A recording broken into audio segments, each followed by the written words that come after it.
Bom dia, graça e paz. Falando em graça, vamos falar sobre a graça de Deus. E o fundamento vem aqui em Efésios capítulo 2, versículo 8, onde está escrito: porque pela graça vocês são salvos, mediante a fé, e isto não vem de vocês, é dom de Deus. A graça de Deus, ela é uma força capacitadora para viver em santidade.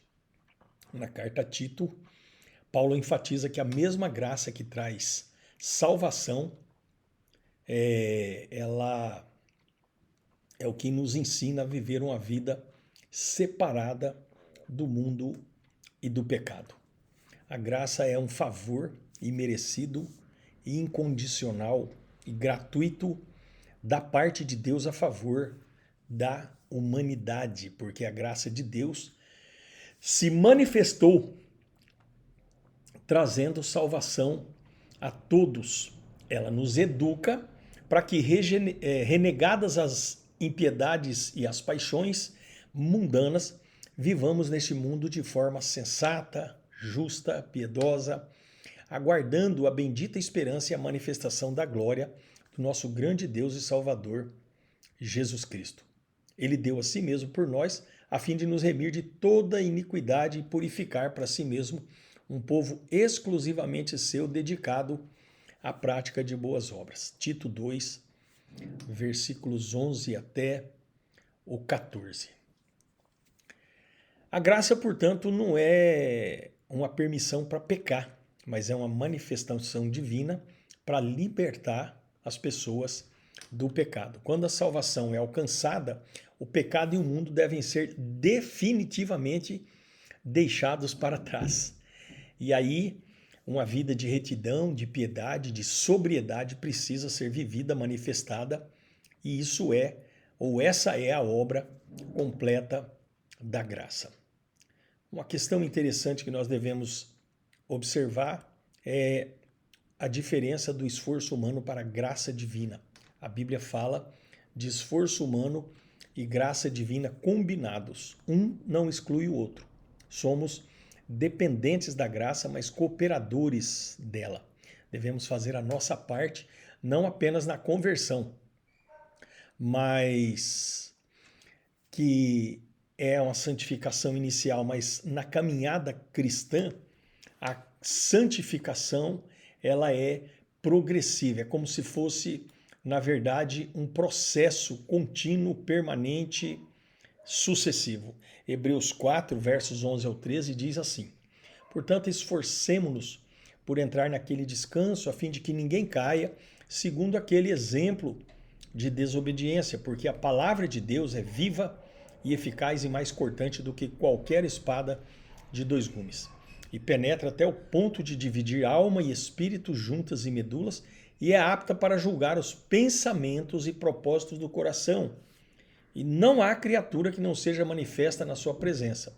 Pelo contrário, todas as coisas estão descobertas e expostas aos olhos daquele a quem temos de prestar contas.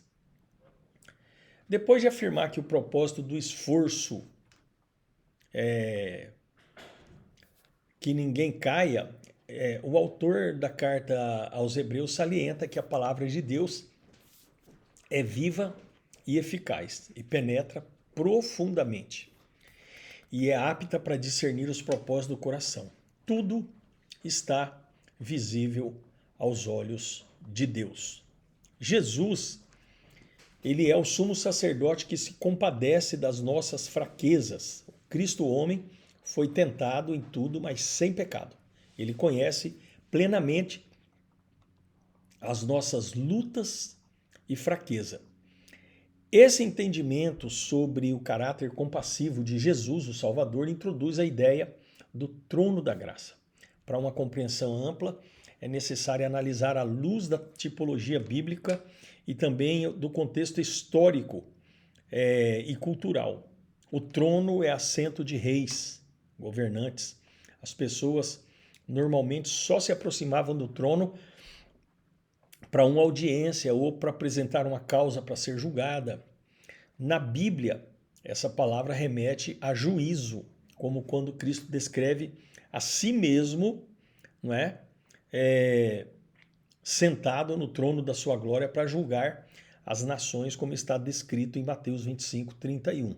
O mesmo pode ser visto no juízo do grande trono branco em Apocalipse 20, dos versículos 11 e 12. Portanto, na tipologia bíblica, trono tem um indicativo de juízo. Contudo, o trono da graça, do qual devemos nos achegar para acessar socorro e misericórdia, contrasta com o juízo. O propósito não é oferecer julgamento aos que lutam contra o pecado, mas graça. O objetivo não é condenar, e sim ajudar aqueles que são tentados. A aproximação a esse trono da graça não causa receio, porque pode ser feita, como está escrito, confiadamente. Onde está o trono da graça? A uma oração de distância. Ele também se manifesta na palavra e também pelo Espírito Santo. O ponto é que está disponível para quem precisa de ajuda, não para os totalmente santos, mas para os que querem vencer a luta contra os seus próprios maus desejos.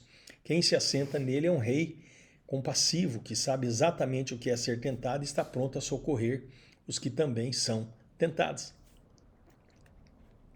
Temos que nos esforçar, mas jamais sozinhos, porque temos acesso ao trono da graça e essa graça nos basta. Amém? Que o Senhor nos abençoe e que nós tenhamos a graça de Deus a nosso favor sempre para estabelecermos a sua vontade onde quer que Ele esteja. Que o Senhor nos abençoe nesse dia, que Ele derrame, como temos orado todos os dias, que Ele derrame o seu shalom em Jerusalém, que Ele determine que Jerusalém seja cheia da paz, que a cidade que nós estamos também seja regada com paz, que o pão nosso de cada dia Ele nos dê hoje, em nome de Jesus Cristo, e que nós tenhamos uma família, uma geração abençoada, guardada pelo Senhor, livre da morte, da enfermidade, da doença, do mal, da tentação, do pecado, dos espíritos malignos, do homem valente, do homem mau, do salteador, que nossos filhos e nossa família sejam guardados pelos anjos do Senhor que ministram a favor de cada um, em nome de Jesus. Bom dia, até amanhã, se Deus quiser. Graça e paz.